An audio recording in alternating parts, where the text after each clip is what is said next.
Um, I like to be as practical as possible. I like to be as engaging as possible. So please, if you have any question, do let me know. I'm going to try to use real life experiences from, from you all, from all of us, to us days. So let me see if I'm able to share my screen.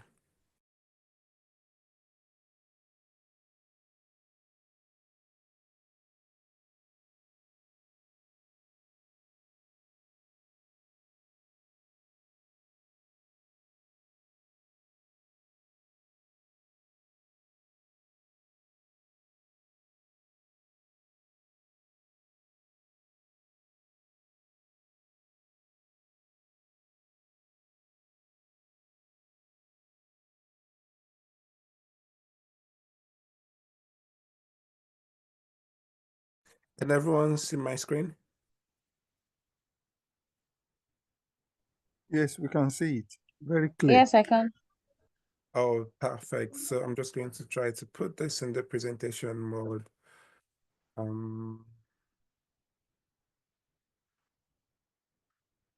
Okay, so at any point in time, so at the moment, I'm not seeing myself. I'm not seeing my mic as well. So at any point you stop hearing me, please unmute your mic and let me know that you can't hear me, because now I'm sharing my screen. So like, like I started, it's so good to meet you all. It's so good to hear about the amazing stories that you all are doing. It's so good to also hear about, like, a lot of your interest to be part of the Starling Fellowship. And it's my pleasure to be able to, to be able to be here and to be able to share some of my experiences and some of my knowledge with you. Well, what's in store for us this week? We're going to be talking about two segments: community engagement and mobilization, and then we're also going to be talking about distributed leadership. So, when we look at the community, engagement and mobilization segment, we're looking at, we wanted to be able to understand what is community engagement, what is mobilization, mobilization, how do you get stakeholders, how do you develop like a leadership action plan, what are like the very different bits and pieces of it, and then also what is distributed leadership, and understanding what distributed leadership entails, and what the benefits of it stands for you. One of the things that I would say as well is that, community engagement in itself, it's a very, very broad topic that even 1 hour or a 1 week back-to-back session cannot be able to cover in full. Mobilization, stakeholder mobilization, and leadership action plan is also a different segment. Distributed leadership itself is also very, very different. So what I've tried to do to, to compress this into 1 hour is to ensure that I've picked out what are the most important things are, the most practical things, and also, something that will give us time to be able to explain these things and discuss these things and talk about these things as well with you. And then, but before we kind of go into into it, a bit of myself. Oh, my video is not even on. Let me see if I can put on my video so you can see me for a while.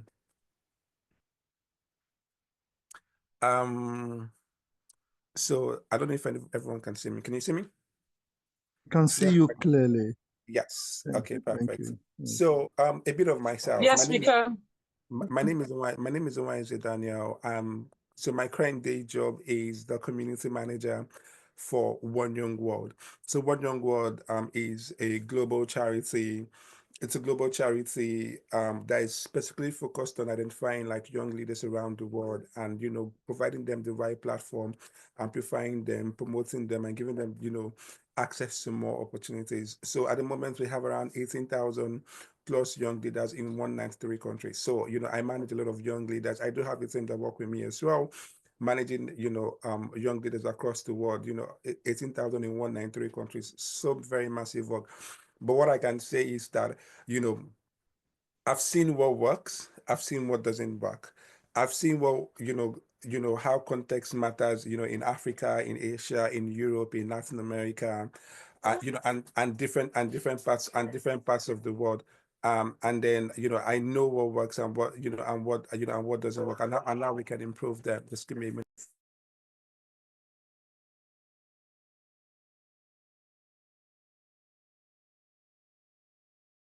You have muted I'm sorry, yourself. can We you hear can't me? hear you, sir. Can you hear me? Yes, we can. Okay, Sure, yeah, I do have we my can hear daughter, you. so she's making a bit of noise as well. So I've seen what works in these different regions and in these different countries. And one of the things I want to be able to do is, also being Nigerian and, working in Nigeria for like the first half of my professional life as well. I also know what works in Nigeria and the local community. So whether you're working in the big cities of Lagos and Abuja, I've worked in Lagos and Abuja. Whether you're working in local communities, I've worked in Kogi State, I've worked in Enugu State, and I've worked in like the inside of the villages. So irrespective of where you're working or what you do, I do have, I would not claim to have some very massive experience about one particular thing, but I do know that I do have experience, you know, in multiple facets of community engagement and, distributed leadership as well. So that's like my, my day job. Before now, I'd helped, grow the Africa Youth Movement, from just an online community into a very massive global community, not just in Africa, but across the world. And I've worked with, helped UNESCO operationalize the UNESCO Media and Information Literacy Youth Steering Committee, which was, one of the things that pushed me up to the global stages as well. But I'll be happy to answer, more questions about myself, but I probably want to dive into the conversation and the engagements for today. So breaking this down, first is talking about community engagement and mobilization. One of the things I probably love to talk about is what do you see as community, and then what do you see as engagement? Um, Community does not exist in a silo. Even we as individuals, we do not exist in silos. We exist as part of a community. Are you in your house? You're part of a community. So what is that community that you're part of? Let's say if it's if you're married, is your partner, if you have kids, is your kids. That's a very minimal, that's a very small community. Or you're in a compound, you have like other neighbors as well. You have you have a gatesman, you have a security person, you have like a driver, you have this, or in your office, you have your assistant or your boss, or some other colleague that does some other things. So community, practically exists almost everywhere. But in the real sense of advocacy and in the development space, they're more like stakeholders. They're more like the people, or groups that we share common interests with, or that we are kind of in the same geography together. Like I mentioned, maybe together in your house, together in the office, together like on the field, together in the villages that you visit, together for even like for the common causes that you're pursuing. And then engagement is more like, what do you do? How do you involve those people? How do you communicate with those people? How do you interact with those people? What are the process of those, interaction and engagement? How do you support them? How do they support, how do they support you? Is this meaningful? Is this beneficial? Do you feel fulfilled and satisfied with the way it is going and the way it is happening? Or you don't feel fulfilled and satisfied with the way it is going? So now bringing, this community or these stakeholders together with how you want the processes, and the ways you want to interact with them, or the ways that you want to contribute to their lives, or you feel that they can contribute to your lives, then we have a very basic, a very minute understanding, of what community engagement is, or what community engagement entails. As an individual, you can begin to ask yourself and say, how does this work? At the very heart of everything we do is a community. During my master's class, um, doing communication for development, we always talk about, how do you benefit the community? There's a whole very massive like integrated communications approach as to how you approach communities, what you do with communities, what you do while you're there in the communities, what you do before you even get to those communities. How do you, push for this? Is how do you mobilize and things like that? I'm going to just kind of try to explain all of those things, as we progress today, as well. And no, just to also help me on time as well. Once it's 15 minutes to my time, just let me know that I have 15 minutes left so that I can just begin to see if I need to round up, or not. And so I don't kind of take people beyond, because I understand it's also very late as well. So I don't take people beyond the time that they're supposed to be there. So one of the things that you look about, when you look at communities is that, the community itself is, it's the centerpiece. But in between that community, are the institutions that build this community. And then as you as an individual, the service that, that you want to render. And, there's a lot of nuances as to what happens, in between. The kind of institution, that you're in, the kind of institution that you want to build, the kind of relationships that you want to build, are you looking at building expertise? Are you looking at, building trust? Are you looking at helping them tell their stories? Are you looking at prioritizing the communities and the institutions that you want to create? Are you looking at also creating impact and being accountable? One of the mistakes I've seen the organizations do when they approach communities, so when they go to communities, and I try to keep, whenever I work with communities, whenever I work with organizations. So before going into full-time job, one of the things I used to do was I used to volunteer my time with non-profit organizations or smaller organizations, kind of helping them revamp the systems and rebuild the systems and rebuild their approaches and their strategies, especially like organizations that are focused on young people. So the mistake a lot of organizations make is that maybe because we've gotten a grant somewhere and the grant says, implement let's use a very common, aspect. Let's say implement a project around SRHR, and it's more around contraception, for example.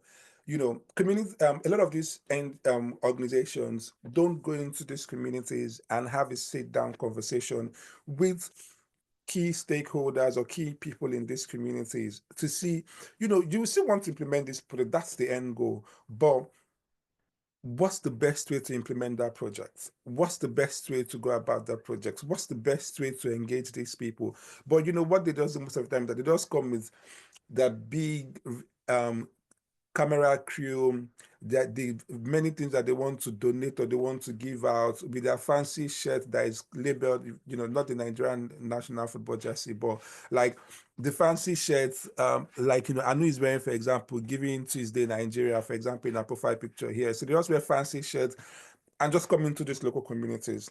And then, yes, you're trying to give them something that will help them.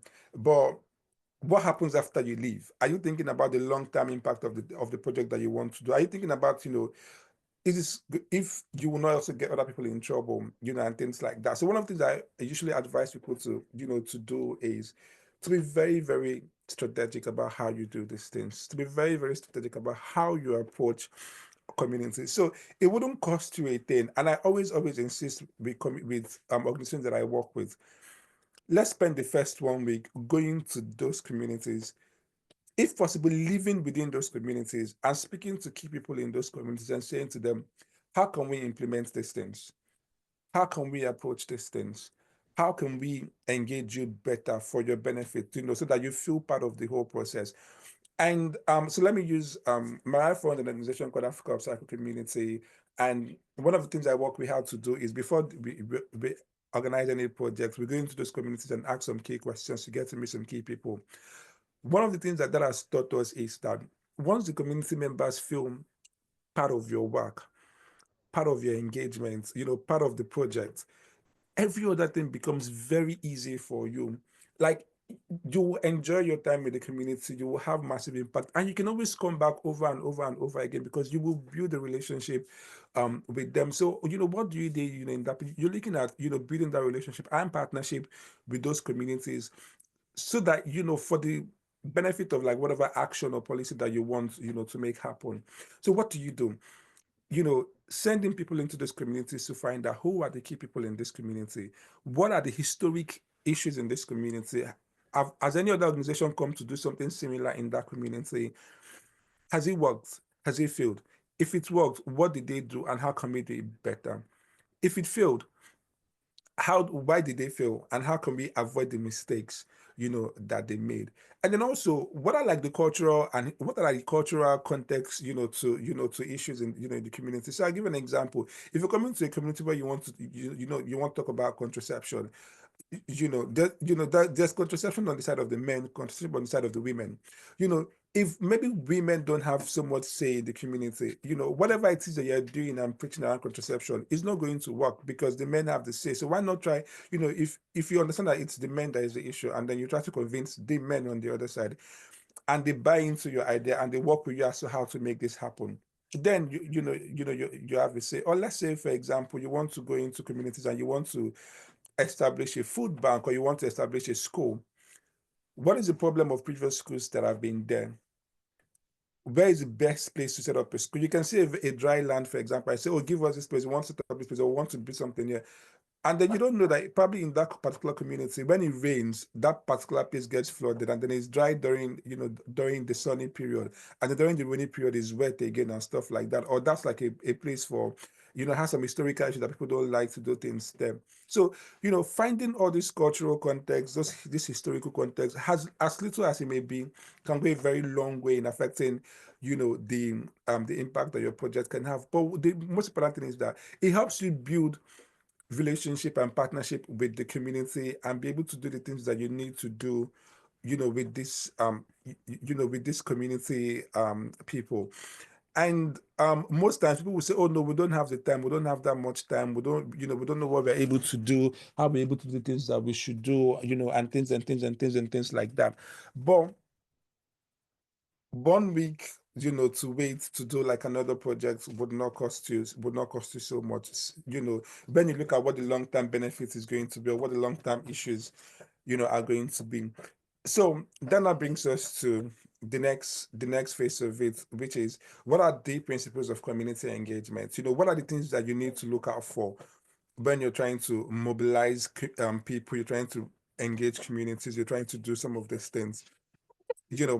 One of the things I would say is, probably start from building on strengths and resources within the community. So how was this? And I'm going to try to be as very practical as possible, and I'm also going to use examples of what we've done.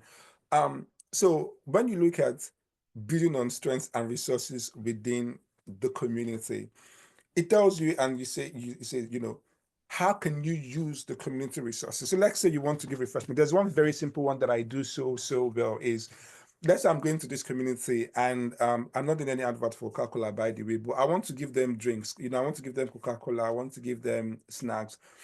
Rather than having to go and buy the snacks from somewhere and drive it all the way, then I ask them in the community, who is a wholesaler here, or who can sell to us Coca-Cola here and food here?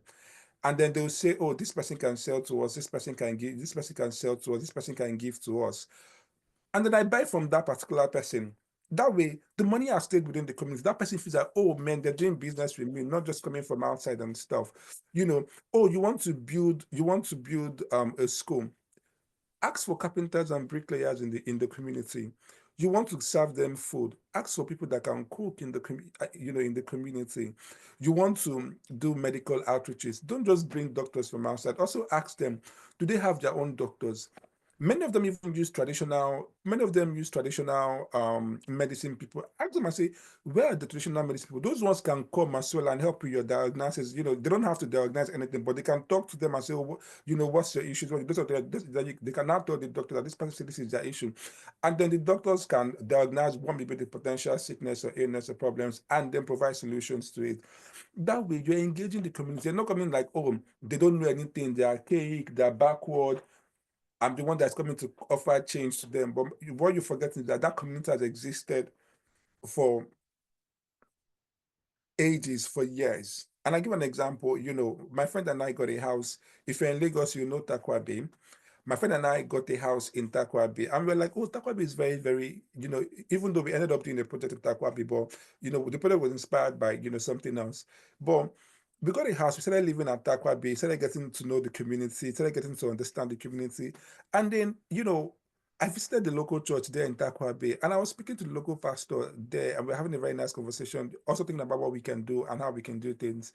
And the guy was like, well, I was born here. So this pastor is like in his 40s. And it was like he was born here. His father was born here.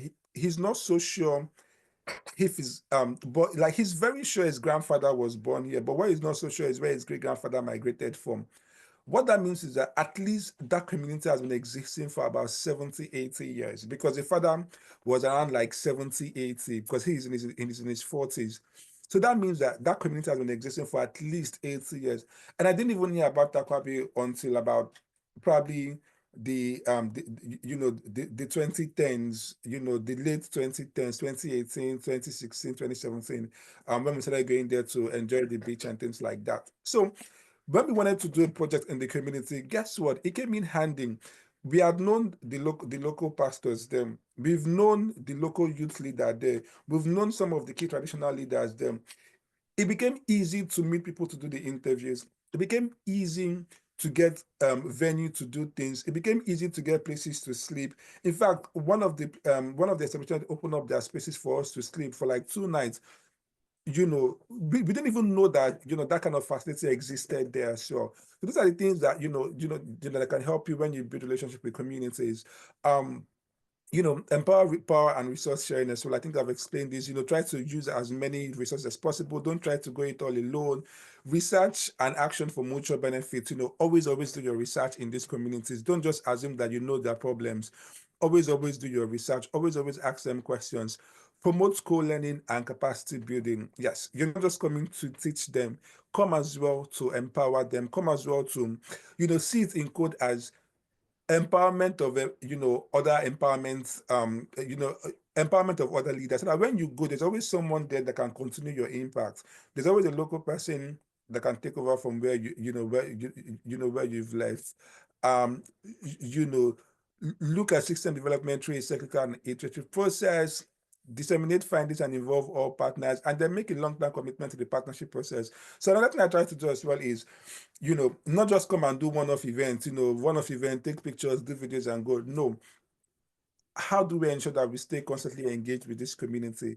How do we ensure that we continue to work with this community? How do we ensure that we continue to support them, in the things that they do and stuff like that? So when you begin to ask yourself these questions and begin to rethink your project, rethink your approach, rethink your impact, in these ways, that it's not just me that want to do these things. It's really like me wanting to, even though yes, I want to help this community, but I also want to be able to put them in a place, but they can also help themselves.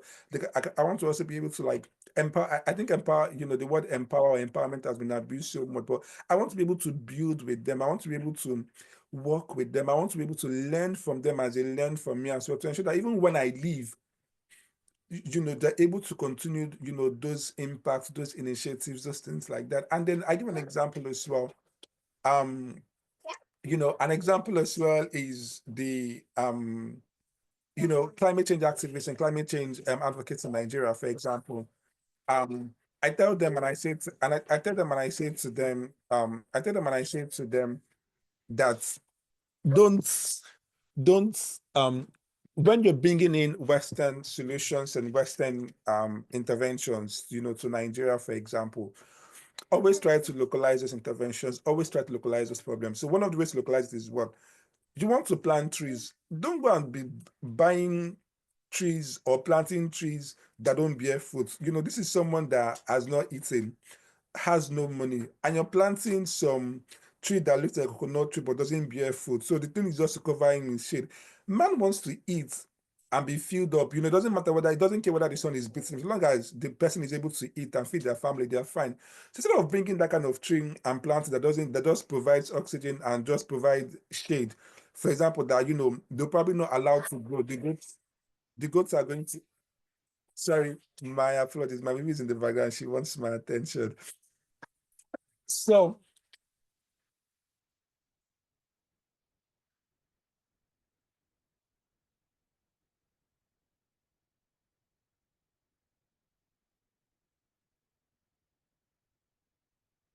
yeah, so I'm back.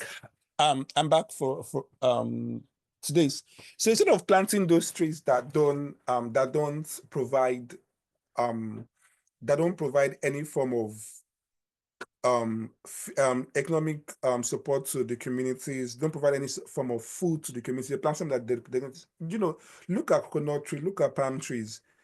Palm trees, they can take the fruits, from palm trees, and they're able to, they can take the fruit from palm trees, and then they're able to make palm oil for themselves. That's food.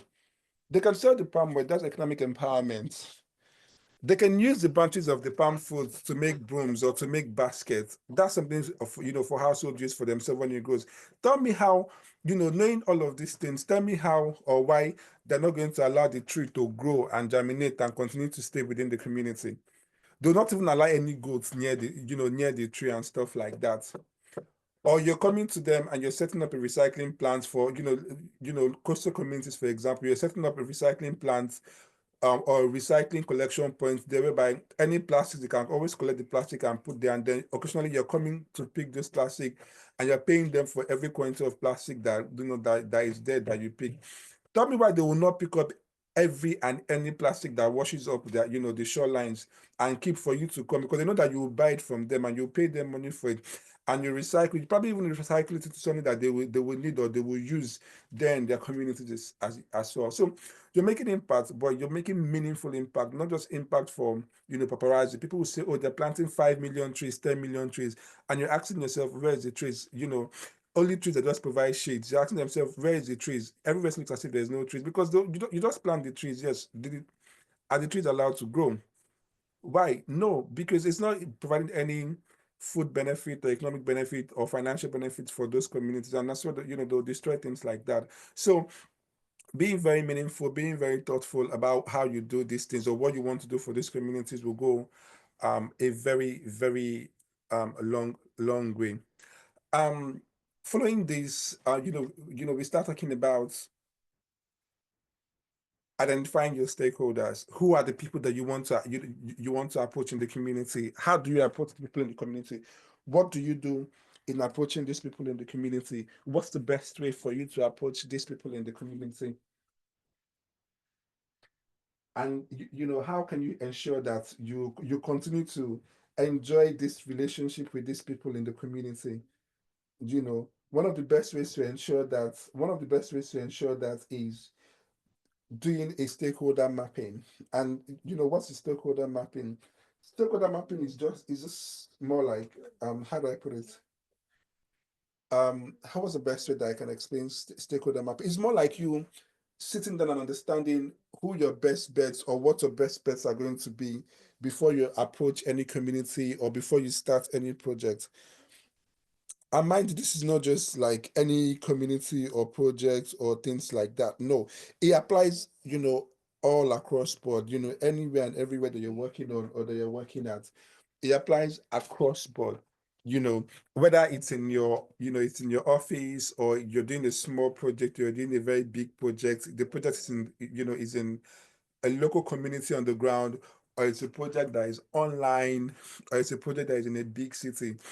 Stakeholder mapping kind of helps you to understand these things very, very well. And one of the things I said is I wanted us to be more kind of very, very practical in the way that we approach these things, or in the way that we're going to, we do this. So one of the first things that you look at, and so you also ensure that you don't waste your time, in what you do is you look at who are the people that have significant interest in the work that you want to do in that community, and what level of influence or power do they have. So whether you like it or not, when you go to any community at all, there are people that are interested, and for any project, there are people that are very interested, but they do not have any influence. There are people that they are not interested, but they have influence. The people that they're very interested and they also have very significant power or influence.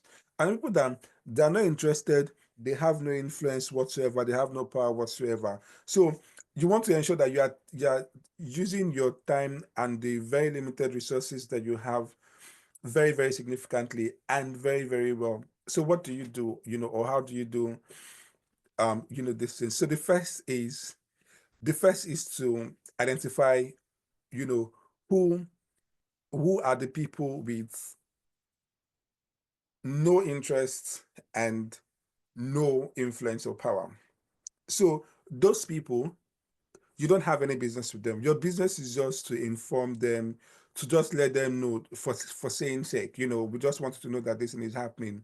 You don't need to waste significant resources and significant amount of time and energy on them, because one, they are not interested, very obvious. Two, they have no influence or no they have no influence or no power at all to to impact your project or to affect your project. So for those ones, you don't want to waste so much time on them. Now, the people that you know they have very low interest, but they have very high influence. What do you want to do with those people? You want to continually to engage them because they're powerful people in that community. They are powerful people within the project, or powerful decision makers within your project, but they have very low interest in the work that you're doing. So one of the things that you do is that you ensure that you inform them, but you also try to see how you can continue to consult them or reach out to them or have a sit down with them, or how you can like sit down with them to have a conversation with them, because you actually really didn't need them to have a buy-in. You need them to understand the work that you're doing. You need them to support you. And to be very honest, these are the most difficult people to convince. They're the most difficult people to convince in anything and in everything and anything that you're doing. So these are the ones that you really want to spend so much time on in trying to convince and buy to your side. Because they've got very level of high level of power or influence, but they're showing very low interest in your work or in your project. That's either because they do not have the full information that they need to convince them, or they're skeptical, or they've had previous experiences that were not so good, or previous people that have come to want to do something similar and they failed them and stuff like that. Or maybe they're just looking for you to bribe them, or obviously you can't bribe them, but they're looking for you to do something that touches like something that benefits them. And that's why you being visiting the community first will make you understand these things. For people like this, for example, it can be very, very small, very, very small, simple gestures. So one of the things that we did to build relationship with the guys at Takwa Bay was we build a relationship with the youth leader, and things like that. So, if you're a member of the community there, you do not pay to access the beach. The beach is actually very, very free, but when you come in through the boats, they charge like a stipend of 200 naira for cleaning up the beach and stuff like that. So one of the things we did was, we're going to be convincing a lot of our friends to be coming and be exploring the beach and buying stuff, from people that do business on the beach and stuff like that. And they were very happy. Usually when we bring our friends to come, we used to bring a lot of our friends, try to organize stuff at Takwa Bay.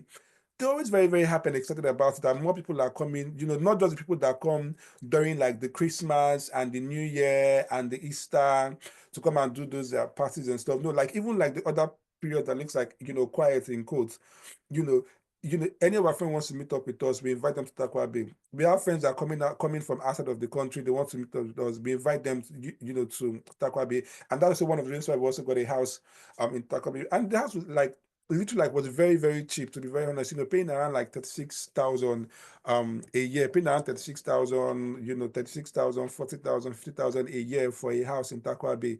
Who would have thought that it was this cheap to have a house there? But it went a very, very long way, to providing like access and stuff and convincing a whole lot of people, within Takwa Bay. It now made them feel like, oh, we are part of them, we are together with them, we eat like them, we drink with them, we sit down at the beach together with them, we meet some of them in church, and things like that. So they're one of the most difficult people to convince. So sometimes you need to make some waivers, you need to make some sacrifices to convince these people.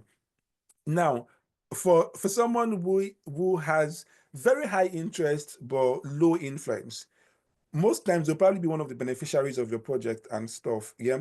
You also need to inform and consult them because you want to continue to maintain that, energy, that interest, that bubble, that excitement that they're bringing to your project. You want to maintain that. So you want to ensure that you're continuing to inform them and to consult with them, even though they don't have any power or influence, but they're showing very significant interest. Most times, people that kind of volunteer for you, help you push some needles. They know some people that have influence and power and interest, and then they can direct it to those people. Most times, people like this are people that you use as a community entrance, so that people that you approach to as your assistant in the community, because they know everybody, they know everybody, they know who the right person to meet for this particular thing that you want to do, who is the right person to need to get this approval or permission and things like that.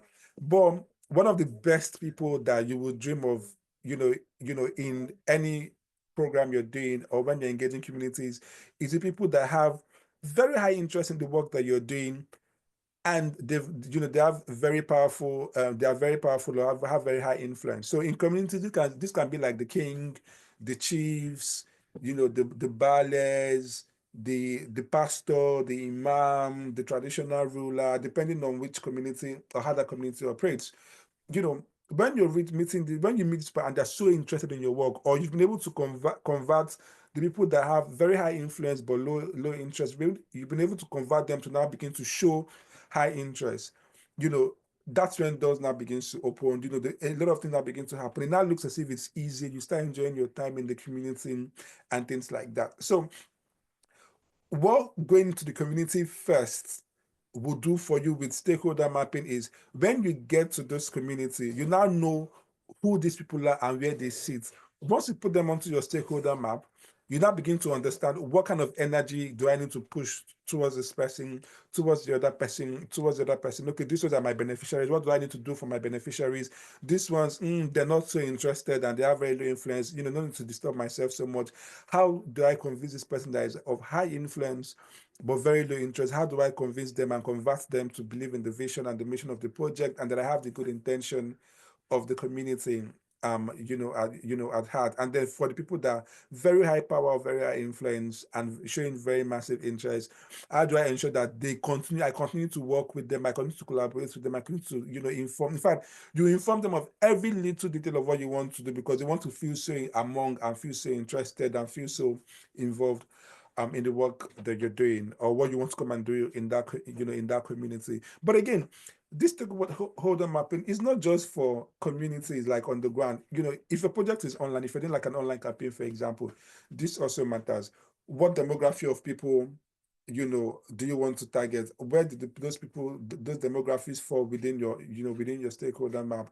How do you approach them? What do you do? What do you say? How do you say those things? When do you say those things? And things like that will come in handy. So once you've been able to understand your stakeholders, and you've done out your stakeholder map, and you've understand who your stakeholders are and what level of effort that needs to go into place, then you now come and look at this project I'm coming to do. What are the things that are involved? Who are the people that are going to be involved with me in this project? What does progress or success looks like? What do we need to do and things like that? So you now look at what are the actions that I need to take?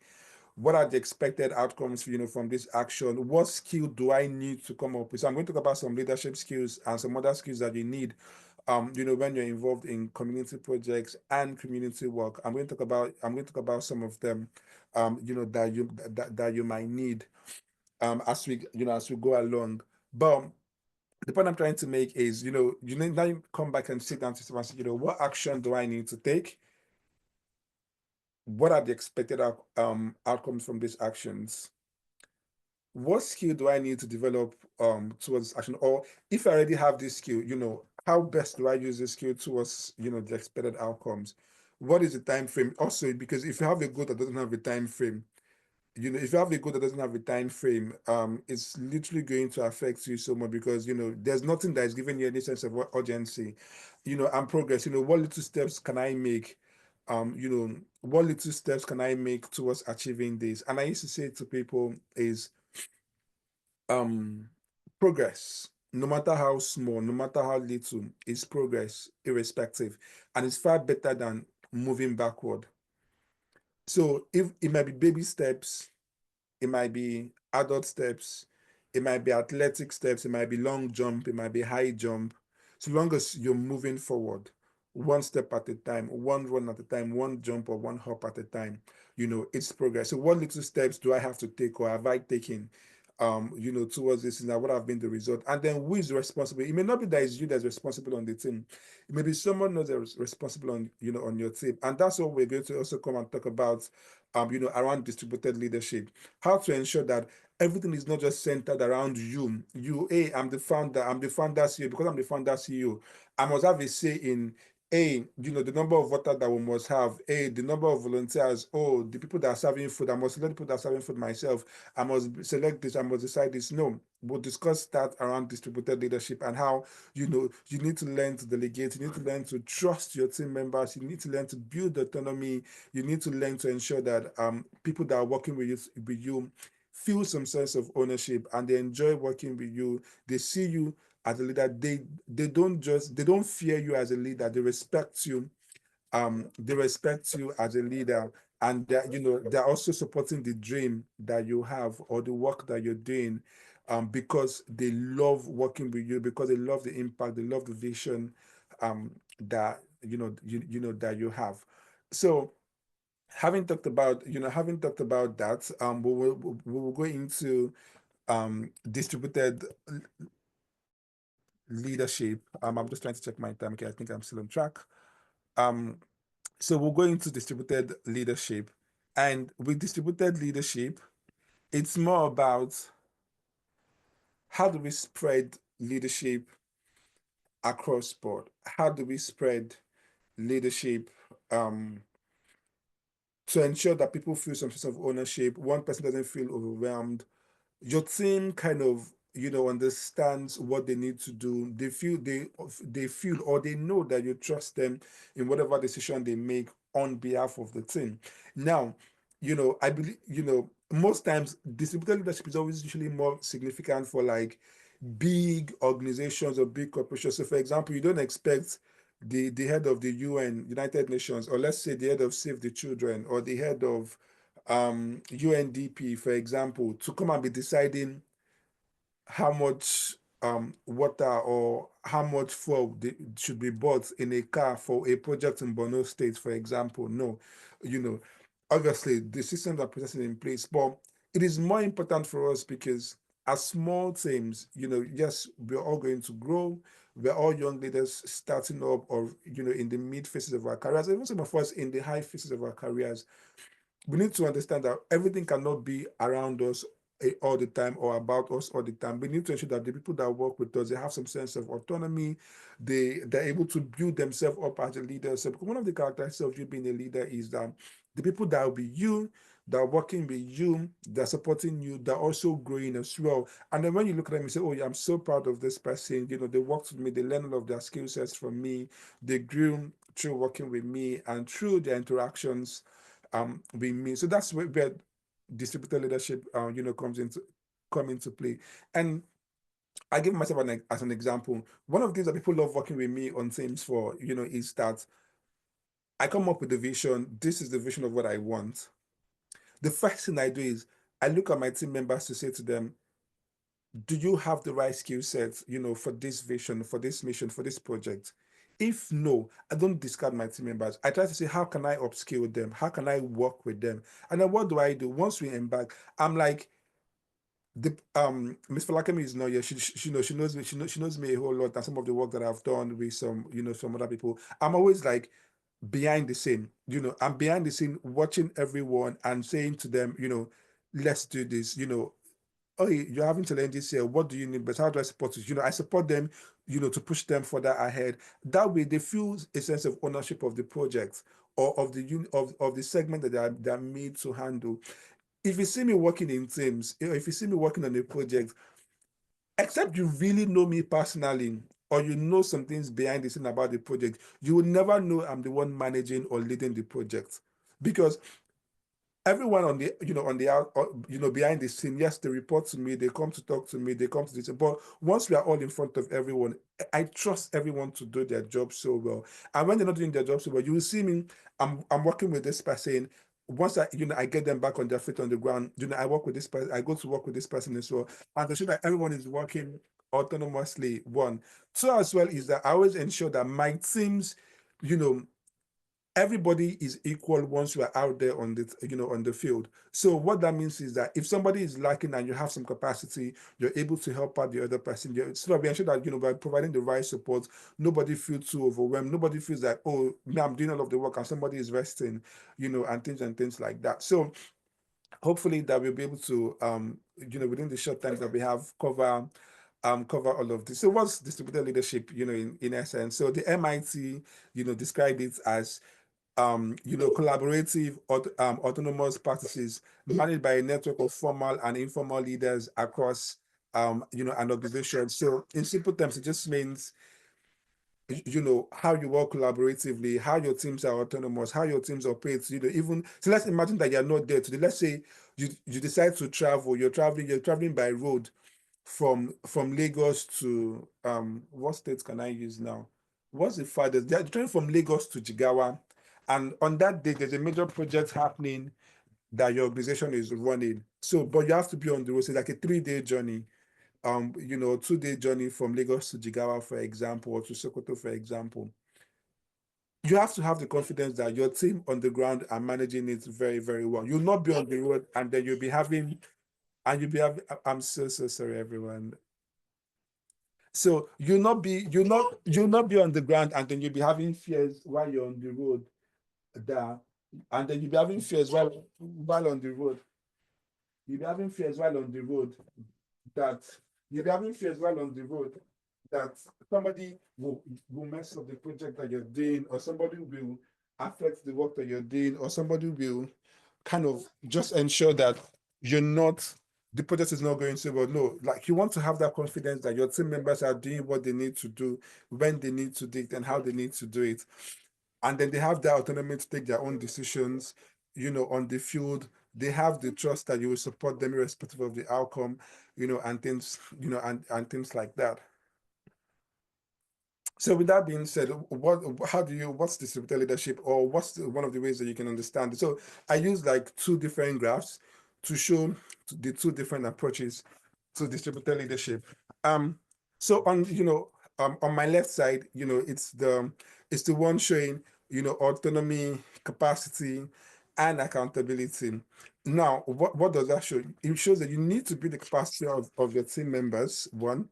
You need to ensure that your team members have autonomy to do the things that they need to do. Like I always mention, they need to be able to take their own independent decision.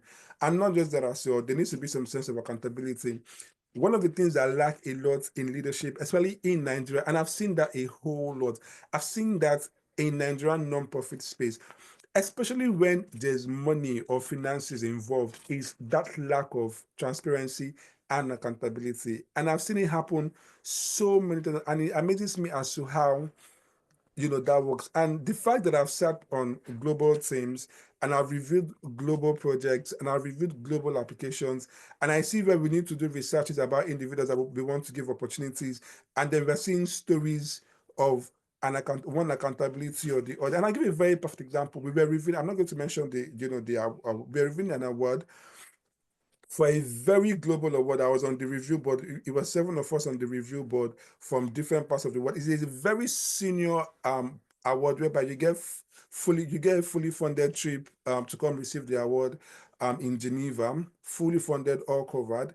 You get a 25,000 euros financial stuff. You get a 1-year mentorship from one of the most senior people in your field. So let's say you are an NGO leader, for example, or international relations, or a politician. You get someone who is very, very senior, maybe like a former president of a country, or a former UN director, or a former UN Secretary General, to mentor you for 1 year, like anytime, any day for 1 year and stuff. And this person was a top, it's usually like the top 10 finalists. We get all the top 10 to come. Then the 3 finalists we get 25K, others get like between 5 and 10K and stuff.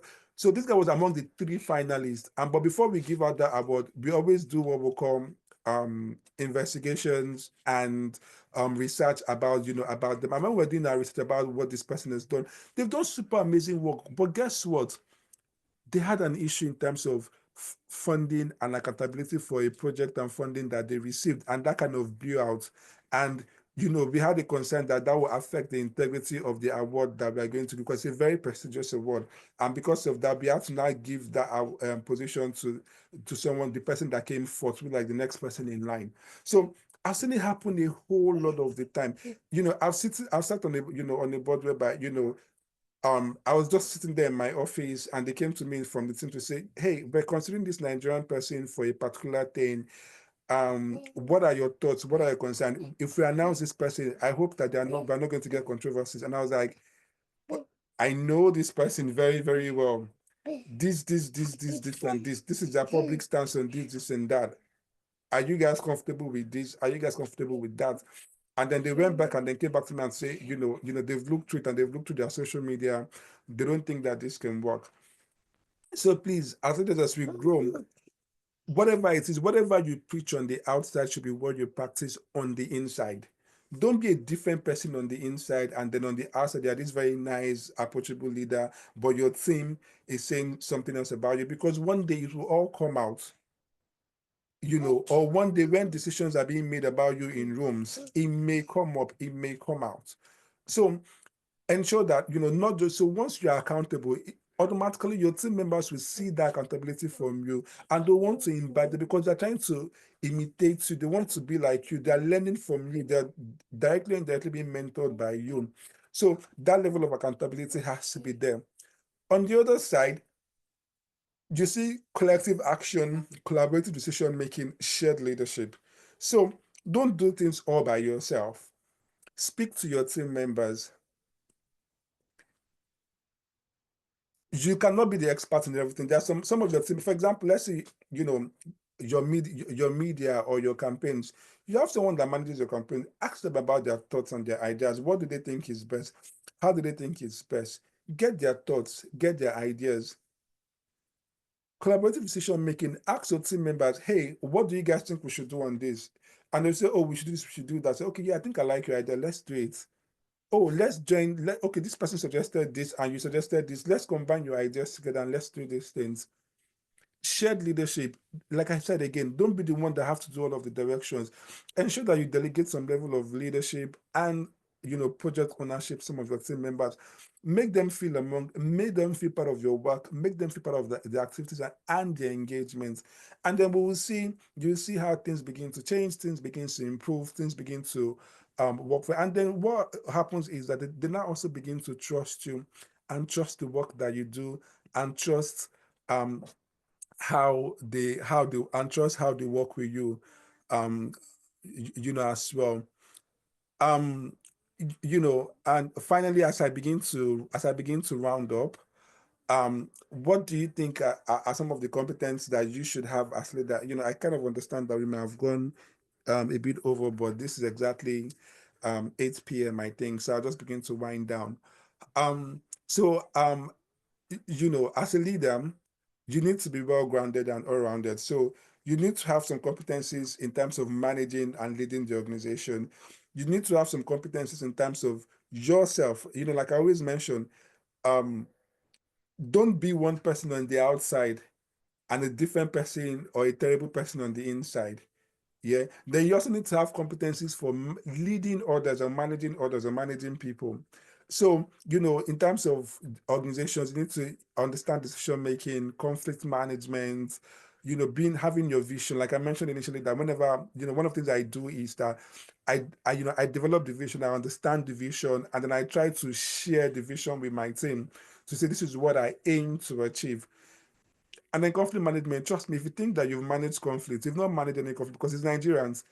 Imagine having to work, with teams that have people from different parts of the world, different culture, different language, different understanding, and you need to be able to navigate things like that. These are like spaces that I've kind of worked in, and I know the complex challenges that are involved. So building your skills in relevant conflict management, will go a very long way. Then for yourself as well, learning never stop. Learning never ends. Build your expertise, build yourself. And like I said, be a very good human. Let your team respect you. Don't let them fear you. In terms of leading others, have very, emotional skills, interpersonal skills. You're not just leading the organization or directing them, you're also coaching them. They're also looking up to you as, as a mentor, and then be inclusive. And have very good people management. One thing that people do as well as leaders is, we know you have your favorites or someone that you like very, very well, but ensure that you don't always give this to this person and stuff. Ensure that it goes around. So I used to have um, I used to have like a conversation and a concern with an organization that I used to, help direct, in the sense that when opportunity comes, there's always a favor for the opportunity. And I'm like, no, let this go around. Let other people have avenues to learn and to grow and to experience like some of the benefits of being part of this organization and working with us. And that used to bring a lot of issues, but I always stood my ground. That used to happen. So most times when team members have issues, they come to me rather than going to like the big boss. They come to me, and I always put in a fight for them, as well, and and things like that. So all of these things, go all hand in, all of these go all hand in hand. And in terms of the case study, I really did wish we have time. One of the things I wanted to do was to have one person come talk about their organization and one of the issues that the organizations are facing. And then, I can just use that organization, for example, to profile, like, that organization will be like our case study. And I would have offered like some best practices and some best approaches and solutions for that organization. But I don't think we have time, and I don't know if anyone can. I know I don't know if it's possible to still be able to do it, knowing that we are beyond time. Hello, Anu, can you hear us?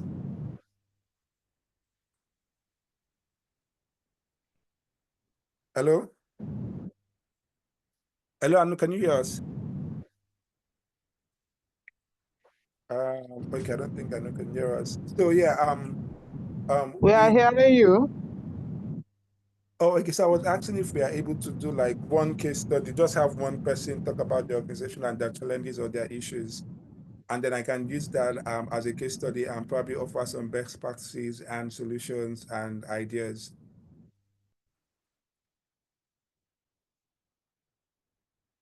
No? What's the time now? 4 minutes. Okay, maybe instead of that, I'll probably just go, since I'm working on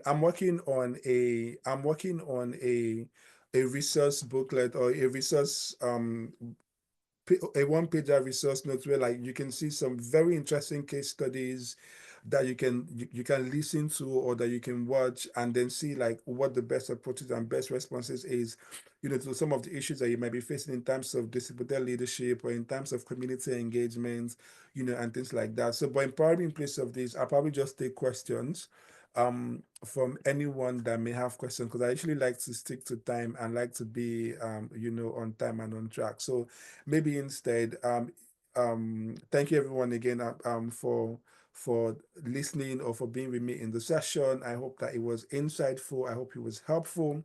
I hope you did learn a lot within what we could fit into the 1 hour. I tried to be as fast as possible and to explain things as much as possible. And again, my apologies that my baby was in the background as well, needing my attention at intervals, but I hope it was helpful. So at this stage, I'll be very, very happy to take any questions that anyone may have. You can unmute your mic and ask any question that you have.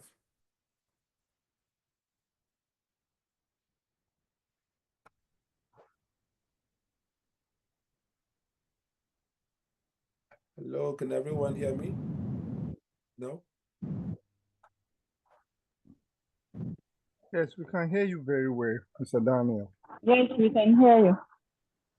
Yes, I was asking if anyone have any questions, any issues with the facing with organizations regarding community engagement, mobilization, or digital leadership. You can unmute your mic, ask a question, or even regarding some of the points that was raised today in my presentation, and I'll be happy to answer them.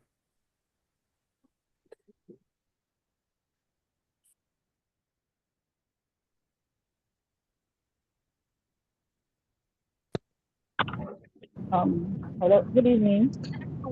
I said good afternoon. Good evening. Okay.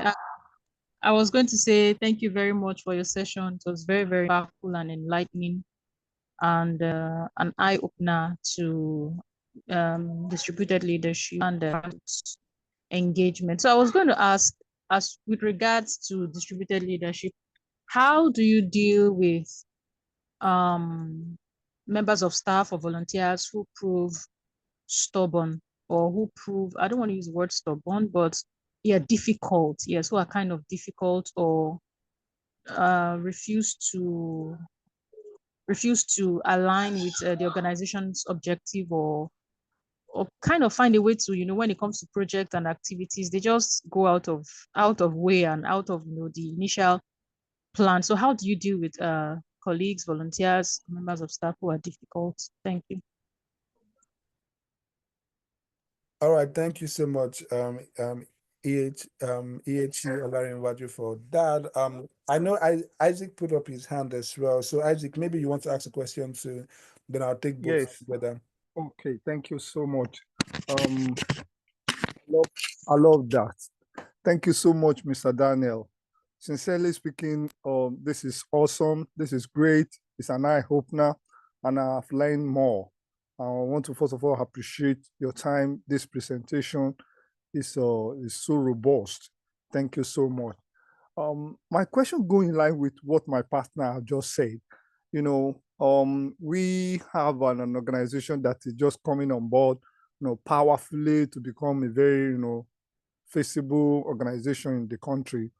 But there's no way we'll start with staff. We definitely have to start with the volunteer.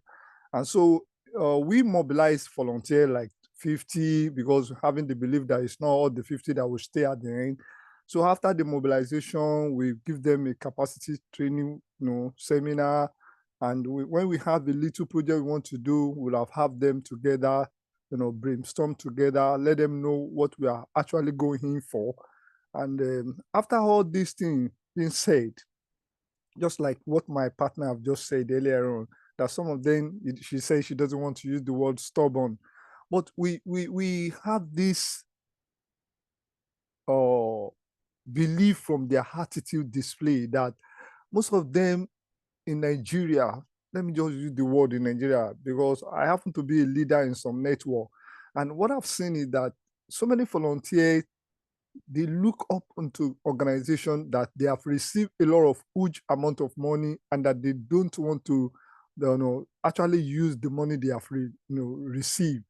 And during the time of mobilization and giving them a little objective and how the work will be done, we've let them realize that we're going to give them a stipend, we'll take care of their refreshment, we'll give them their transportation, and so many other things that we can, holistically, care for their, convenience.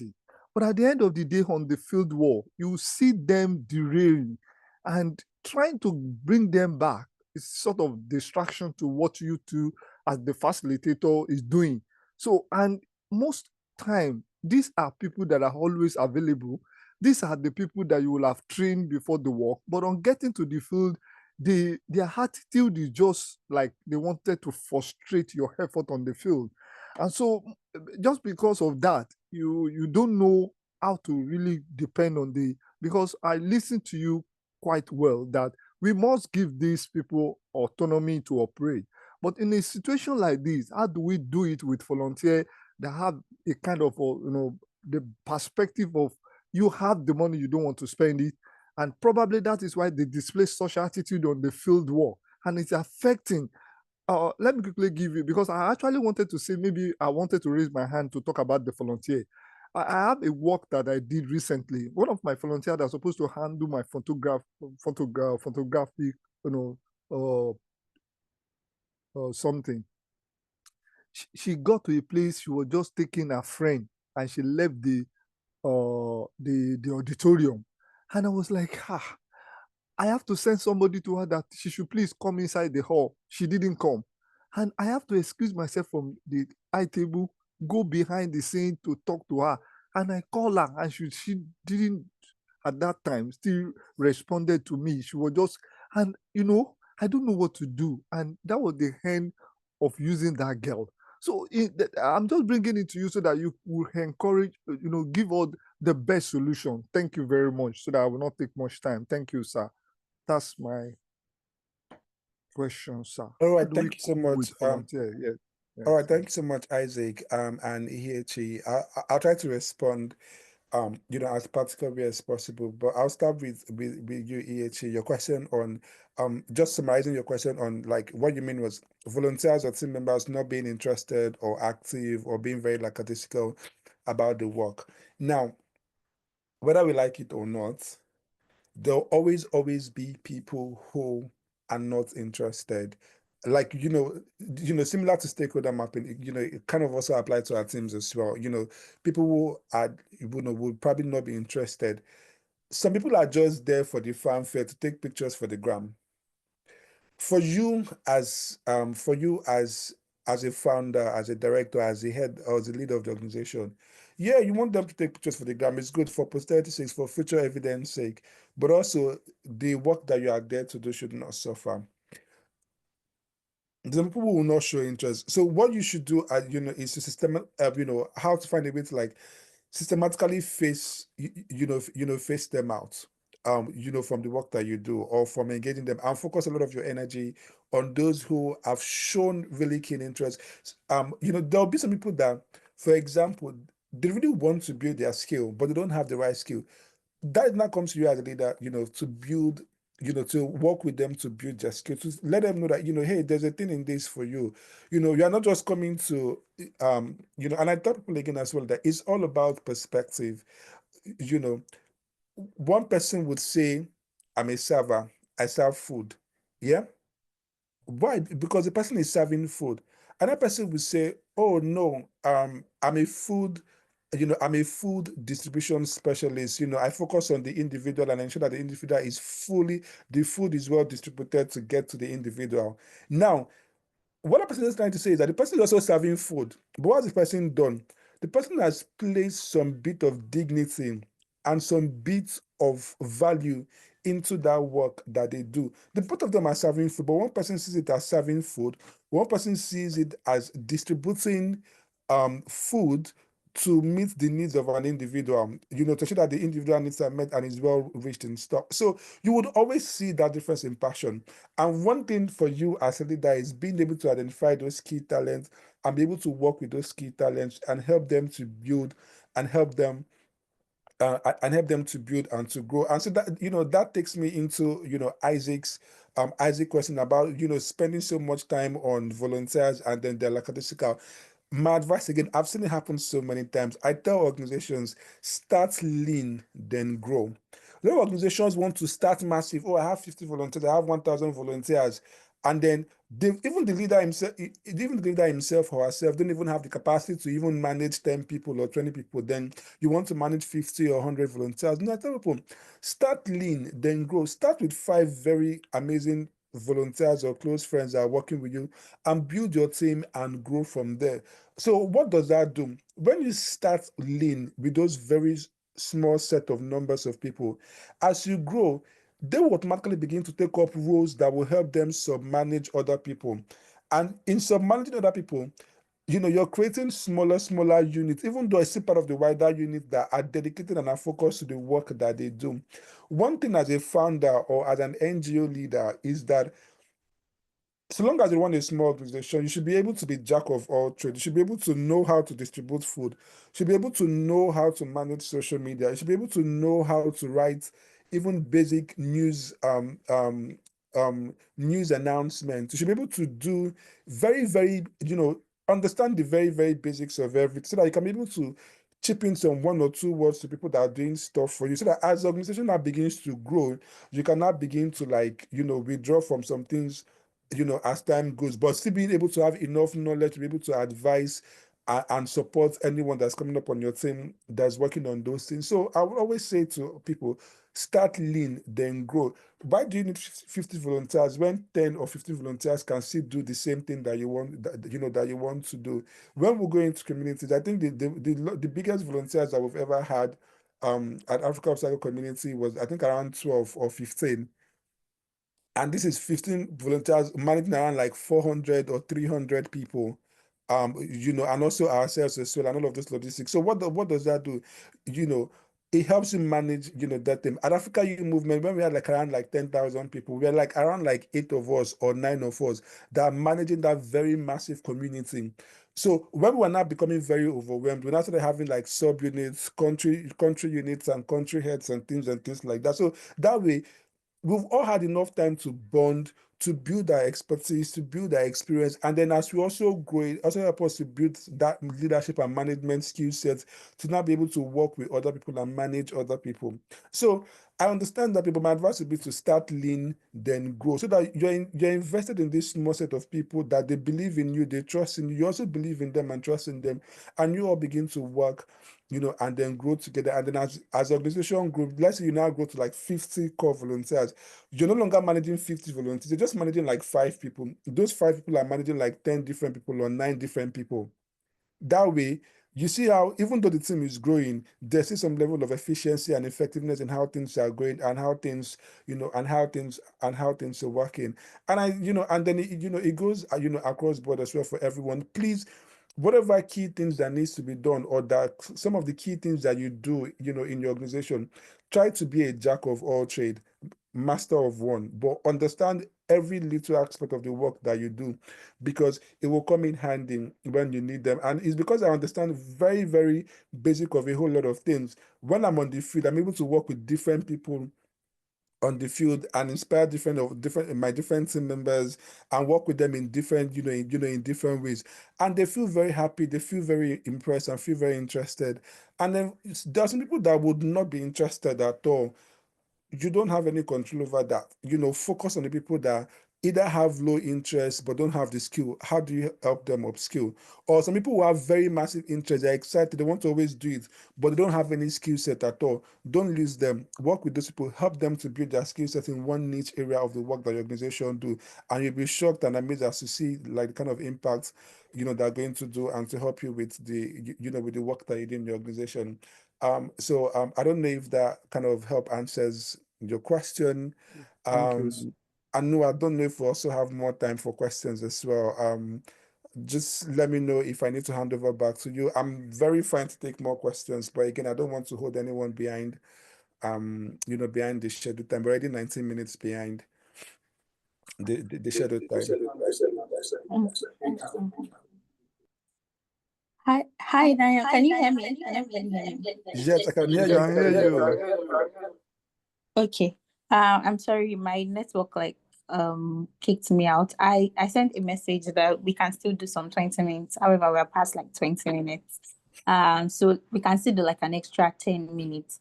And there were some questions in the chat. So I'll just read them out and then we can take that thing. Okay, we have some hands up as well. So I'll just call that. We can actually take all the questions and then we can call it a night. So I'm looking at Abigail's and Stella's hand. If there are no other hands in the next 1 minute, we'll take those 2 questions and the question on the chat and we'll call it a night. Also, let me mention that I have shared the attendance on the group. Please confirm that you can see it and you should fill it now, because it will be closing shortly. You should fill it now. Also, you should know that we are not to share the attendance outside of this place. So I'm going to call Abigail now.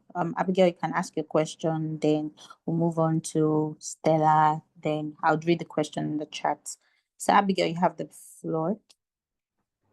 All right, thank you very much, Anu. Thank you very much, Daniel. That was such an insightful session, a eye opener, and the slides were quite explicit for us to understand. I really appreciate. So my question is just simple: how do you handle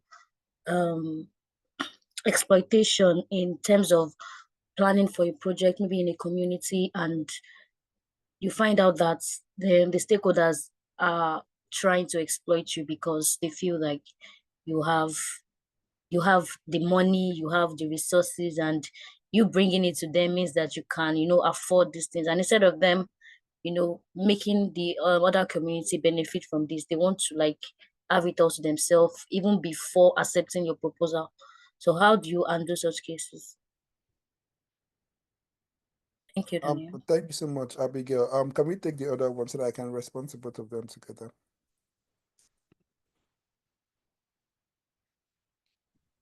Hello. Good evening. Hi, hello. We can hear you.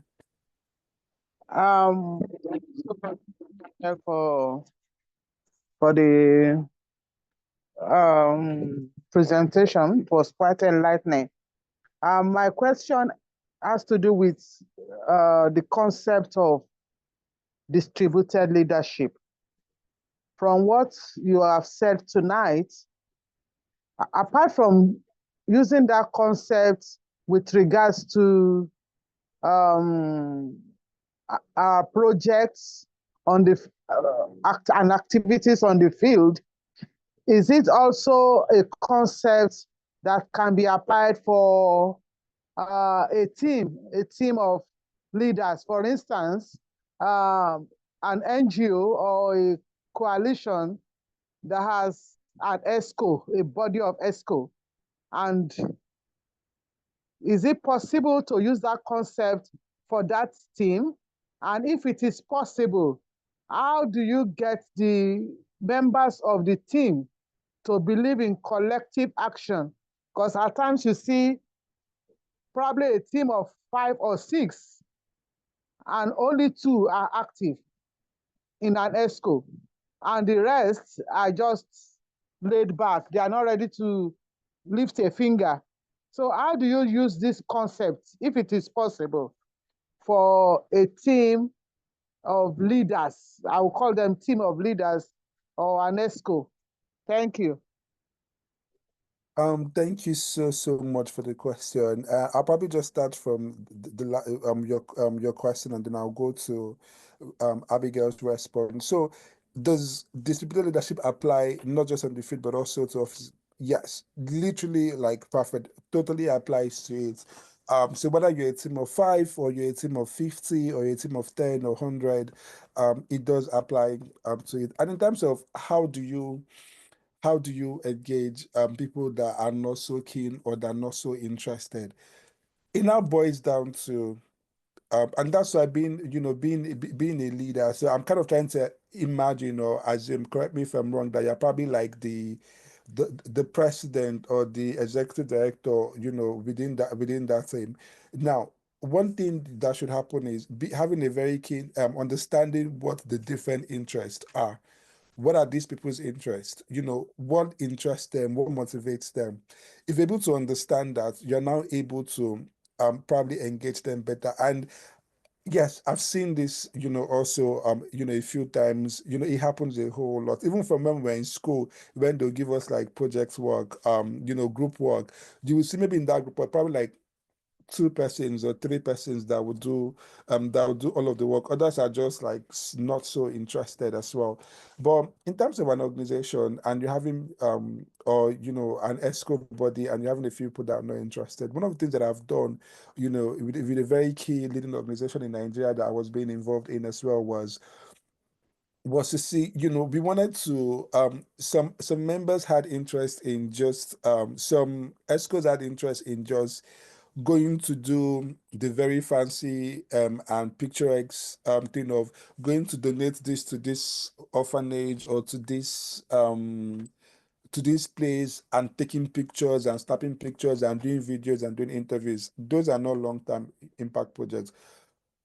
But one of the things that some of us are like the more very, very progressive and the more very, very ambitious ones, we wanted to do like programs that have long-lasting impacts, programs that engage more young people, not old people or not, because before that, they were doing things that were out of the scope.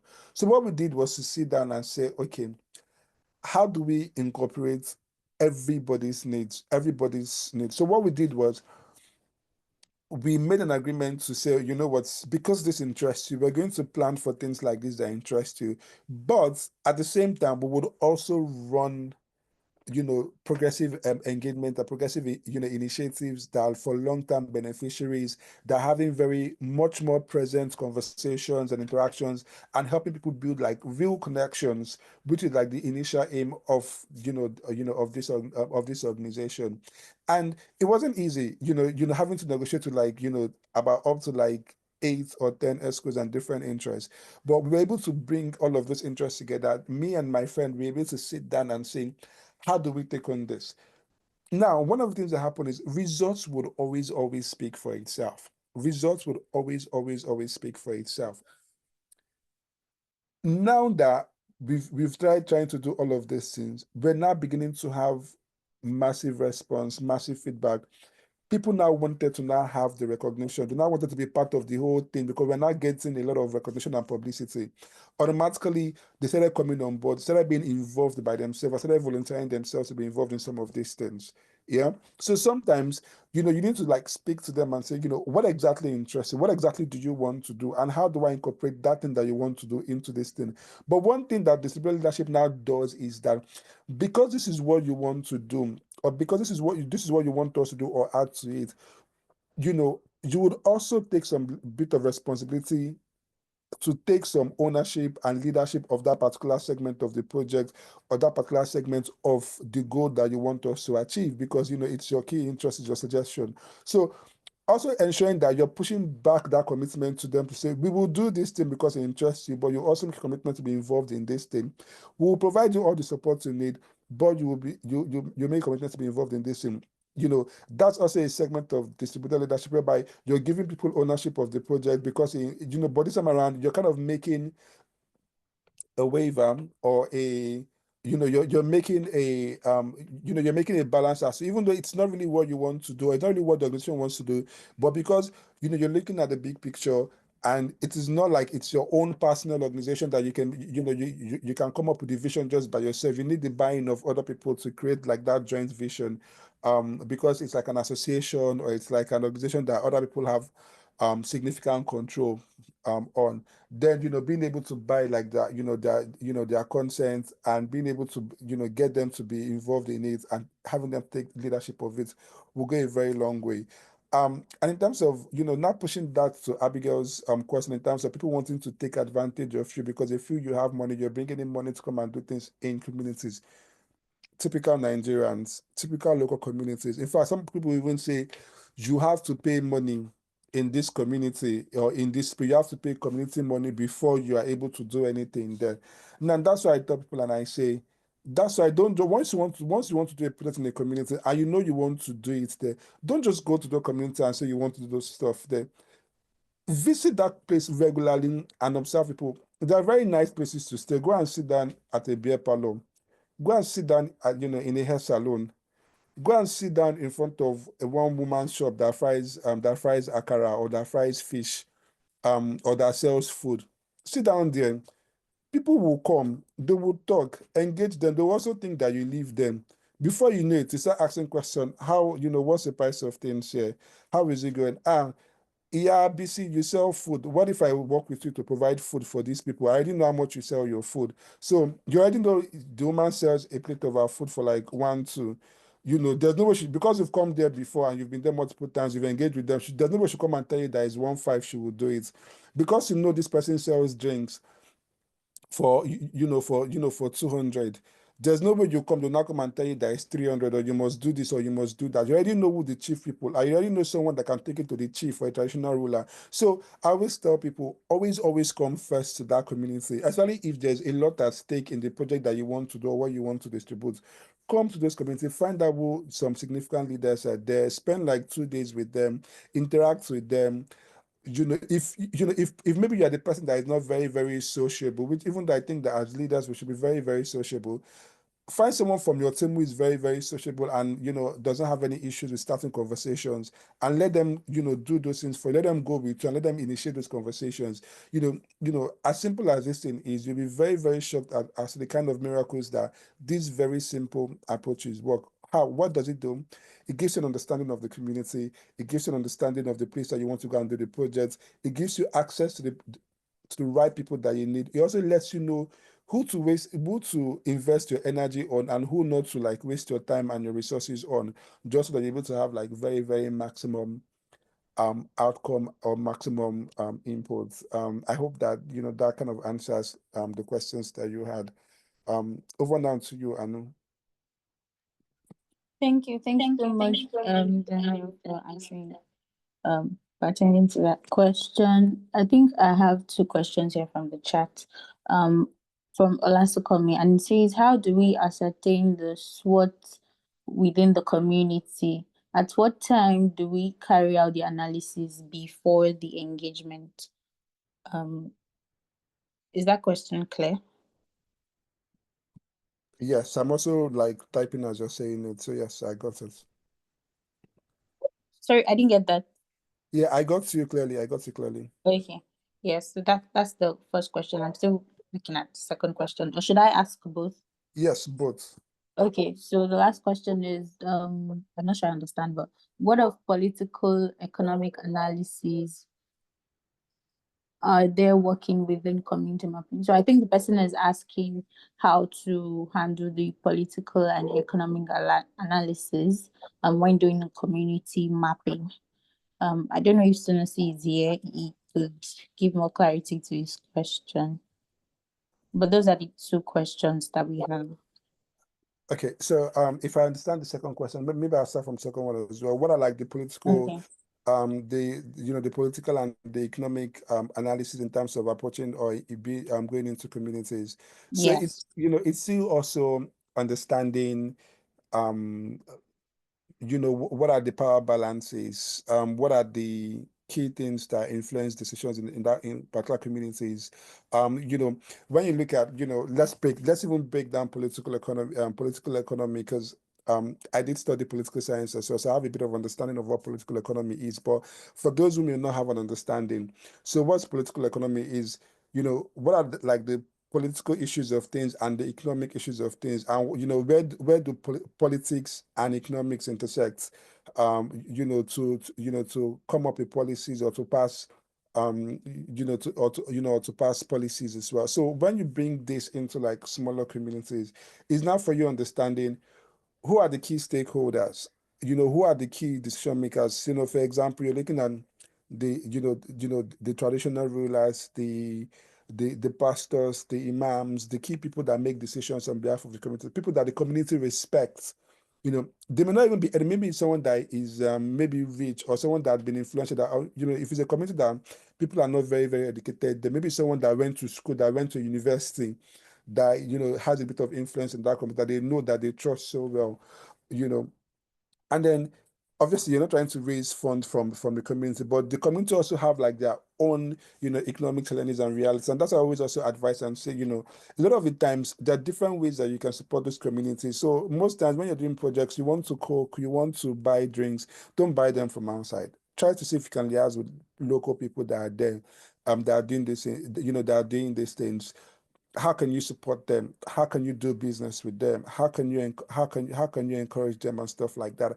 And then I did use an example for us. So when I was talking about climate change projects and climate change initiatives, and planting trees that have no socioeconomic value to communities, doing things that like actually does affect the everyday life of the people that you want to impact their life, not some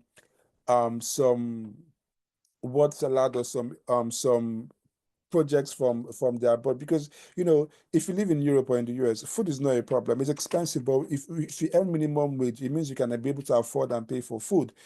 If you can't even afford to pay for food, there are food banks almost everywhere that you can get food. So food is not a problem. I think a bigger problem for them is even accommodation, shelter, and then some other issues like knife or gun and things like that. But back home, food is a problem. If you earn minimum wage, which is I think 36,000 now, what can 36,000 buy you? And even mind you, that 36,000 is minimum wage for a month, not even for a day. I'm even talking about minimum wage for a day, for an hour, in these developed countries. But for Nigeria, it's for a month.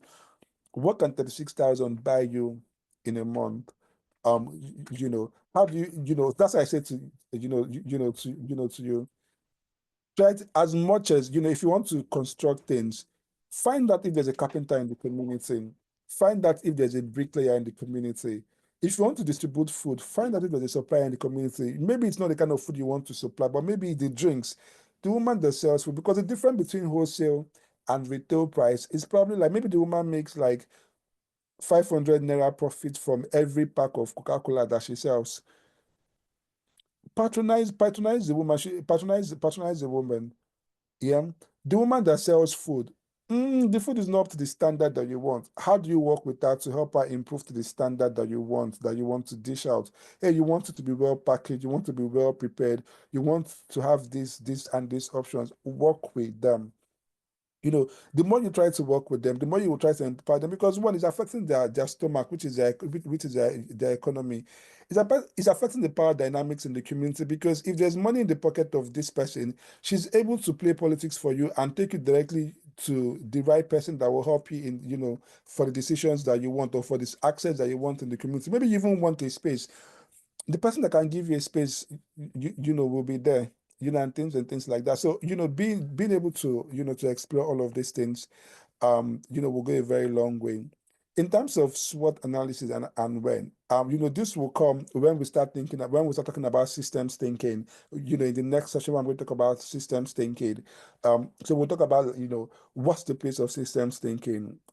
What's the place of, the SWOT analysis as well? But what systems thinking does is you're not just looking at your strengths, your weakness, your opportunities, and your threats from just one place. You're looking at how does the work that I do, how does it affect other aspects of life or other initiatives? But not just that as well. How can I use different skill sets? How can I use different, items and different things to converge them all together into the work that I'm doing, or the project that I'm doing, or the impact that I want to create? And I did wish that this project had come up, a bit long, because we just closed. We did have a scholarship. We did have a scholarship that I'm personally managing at One Young World, where we're taking 10 people to Germany in November.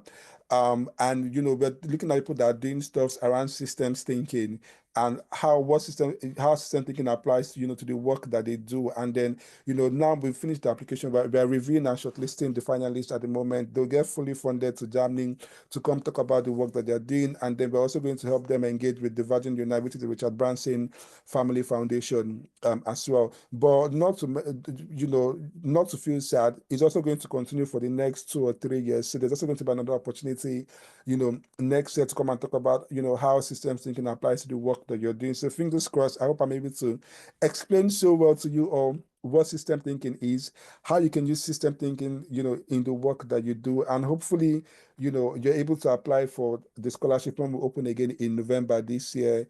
And, hopefully 1 or 2 persons is selected, to join us, next year for the summit fully funded. With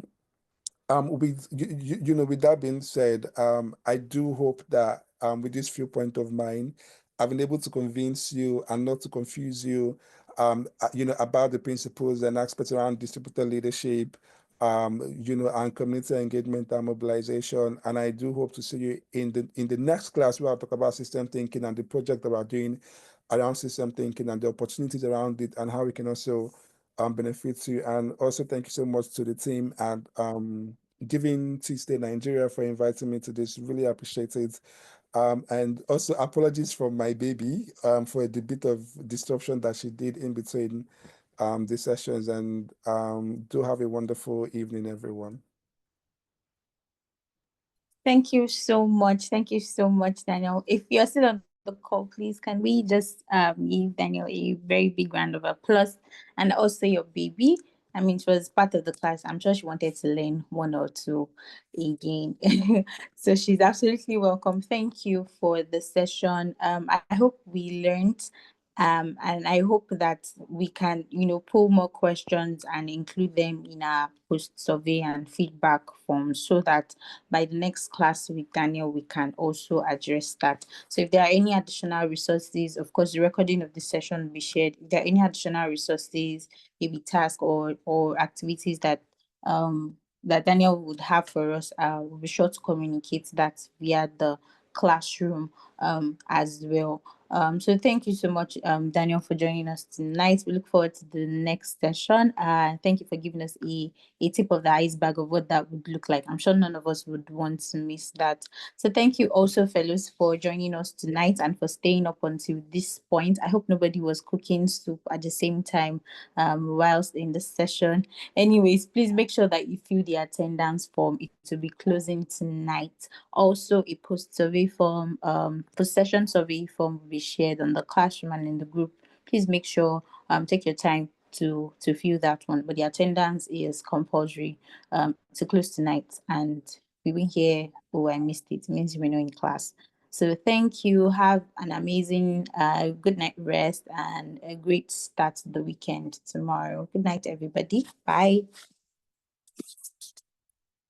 Good night, Anu. Bye.